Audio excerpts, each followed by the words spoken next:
Песни военных лет. В них есть и горечь отступлений в первые месяцы войны, и радость возвращения к своим, картины жизни солдат, рассказы о боевых подвигах товарищей. Как ни удивительно, есть песни на военную тематику, которые родились спустя полвека после окончания войны. Одна из таких – композиция «О той весне». Она словно взгляд из настоящего глазами детей на героическое прошлое их прадедов, их нелегкий путь к великой победе.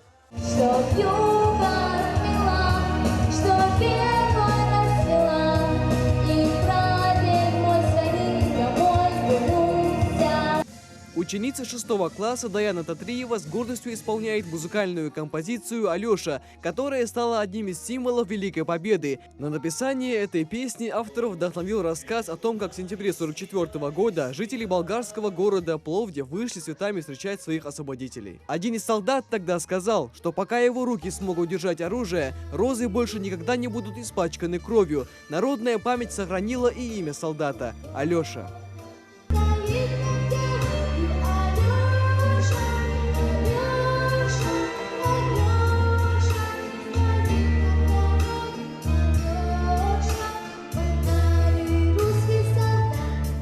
Наши предки, я ими горжусь, потому что они мужественно воевали за нашу родину, за нашу страну. Зрители в зале с замиранием наблюдали за каждым выступлением. Собравшиеся считают, когда фронтовые песни поют современные дети, знающие о войне лишь из книг, кинофильмов и рассказов. Это одно из средств воспитания патриотизма молодежи. Мы должны довести до каждого подрастающего поколения, что это очень важно, с какой ценой, с каким ценой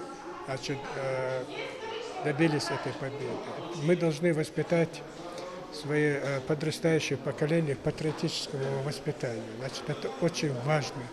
И сегодня вот такие мероприятия, они очень важны для нашего подрастающего поколения. Акция «Радость Победы» – это дань глубокого уважения великому подвигу, героизму и самоотверженности ветеранов войны и тружеников тыла, всем, кто сражался ради мирного неба над головой. Данная акция является одним из циклов мероприятий, который входит в 75-летие Победы.